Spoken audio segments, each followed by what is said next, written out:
What's up guys, Greg here with LensProToGo. Today I have another cinematography lighting breakdown for you.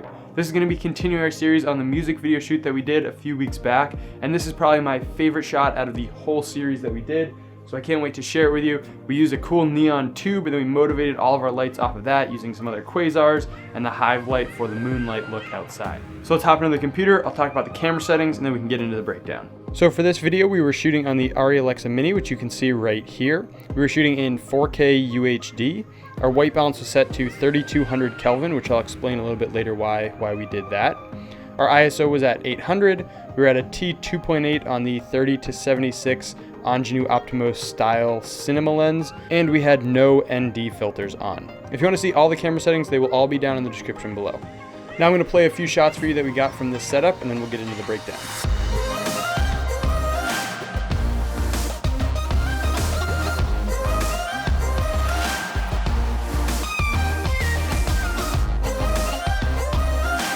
So here's a behind the scenes shot where you can see all of the lights that we were using. We have a 2-foot Quasar right over here. We have another 2-foot Quasar here with a red gel. We have our neon ring light. And then lastly, way out here outside of the window, we have our Hive Wasp giving us that moonlight look. So let's jump into the shot before we put any lights on. You can see it was pretty much completely black. We had all the lights off in this warehouse, and you couldn't see any of the lights outside of the windows like we could in some of the other shots from the buildings that were across the way. So we had a completely clean slate to start with. So the first light that we wanted to put up and get right was the neon tube. This was going to be the main piece that was going to be in the shot and motivating all of our light sources around it, so that's why we put it in as our first light. You can see it's giving a really nice rim light along his edge here, and the neon tube is actually closer to red. So this red that's on his ears, that's closer to what this bulb looks like in person, but how the sensors work, it comes out looking a little more pink. Let's jump back to that wide shot so I can show you where we're setting it up. So we just have it hanging right here up to a long arm, and then that long arm is going up to a joist that's up above out of frame. And then we just have the power you can see running over here and then down to the wall. This is about 5 feet away from our subject. And the reason we did this is so we could use a little bit longer lens and blow up that ring, but still have it out of focus. If we had it right up next to him, it would be much sharper in focus and you wouldn't get that cool hazy effect around it.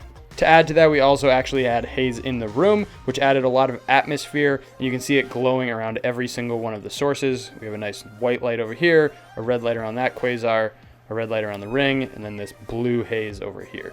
So the next light that we added from here was the Hive Wasp, which is outside on the roof, just outside of frame over there. And this is coming in and giving us some really cool shadows on the walls from the frames of the windows, and giving us some really nice color contrast compared to this red pink of the neon lights. And to get that really cool blue contrast and color, that Hive light is set to 8000 Kelvin.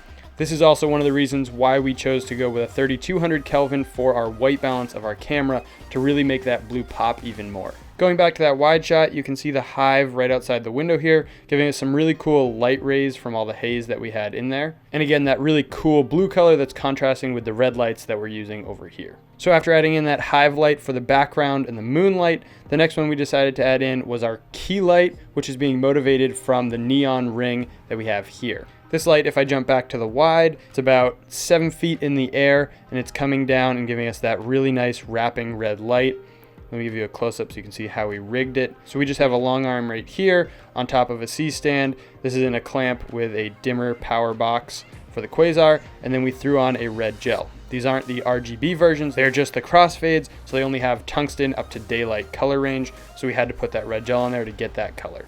So going back in tight on that shot, you can see where that light's coming from out of frame. You can see the shadow on his neck so you know which direction it's coming from, and then we're getting some really nice contrast on this side. The only problem with this is it's a little bit too contrasty and his eyes are being lost in this dark shadow area. So what we wanted to do is add in a little bit of white light and an eye light. Let me just turn this on and off so you can see it.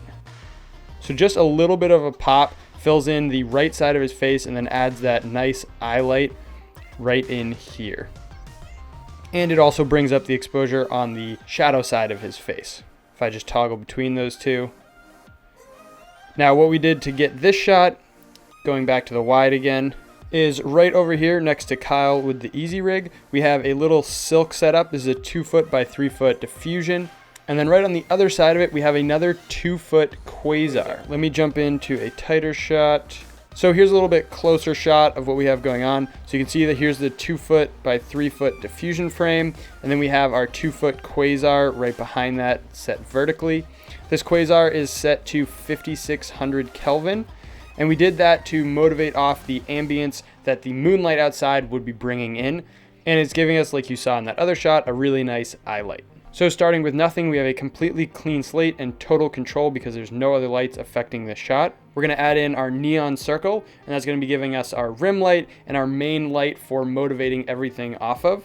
The next light is going to be that moonlight in the background set at 8000 Kelvin and giving us that really cool blue color.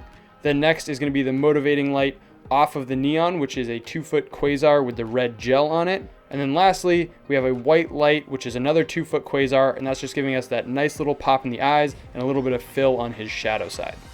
And that's it for this cinematography lighting breakdown. I hope you guys enjoyed this video and got something out of it. If you did, let me know what you learned in the comments below. If you guys want to see more cinematography lighting breakdowns, definitely check out the rest of the playlist on the channel. It'll be linked to at the end of this video. Make sure to hit that like button, subscribe for new videos every week, and I'll see you in the next one.